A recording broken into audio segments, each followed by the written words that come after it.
I'm at the top of my game. It's only Christ to blame. We know the reason you came. Diamonds and dollars and chains. How about you? Sit back. I got this. Relax. Yeah, we're back with another video. So I was browsing over YouTube and I was looking at, Bryann T and his music because I've had some comments to check him out. I've actually had some young guys in my life from youth group talk about this dude as well. So I'm like, I gotta check him out. I have listened to some of his stuff before, but I took a deeper dive. I was really surprised. I thought it was really cool, the amount of growth that I see happening, especially on the YouTube side of Christian hip hop. So today we're gonna be looking into Bryann T, Kingdom Music, what is making them grow, what the differences are from some of the other Christian hip hop where, some would say it's got less God in it to a fault, that they're too focused on the world, wearing their Gucci and Louis V. So first off, Bryann T's music kind of reminded me of, 2012 Lecrae. It's a bit more simple, and I don't mean that in a bad way, where it's,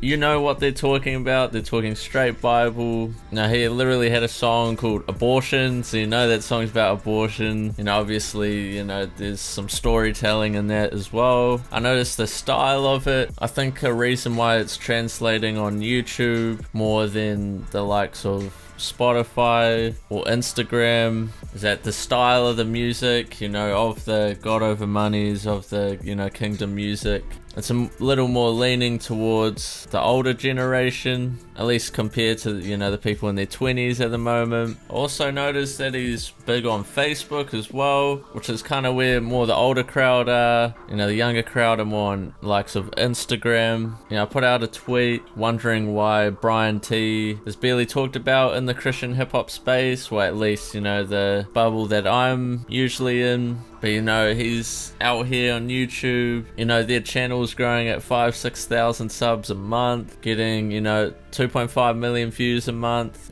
For Christian hip hop, that's massive. There's next to no channels, very few who do those numbers. He's barely talked about. I think one thing is the style just doesn't translate as much to the younger kids. Also seeing, a shift. It kind of just followed Lecrae, where, it's kind of more artistry first than, Bible first. In a way where they're an artist and they're talking about their life and God within that, where they've got this other part where it's kind of all ministry focused. And I think the younger generation are definitely more into, you might call the more hip side, but I definitely see a need for both, because for those who are really seeking, there's always going to be a need for biblical truth. And if you're searching for that in music form, then, people like Bryann T or Kingdom Music are really good for that. One of my last observations is also that, I heard a song of Bryann T's where it's actually coming at Christian rappers where, they're not really living as a Christian. So, it's kind of that old divide of,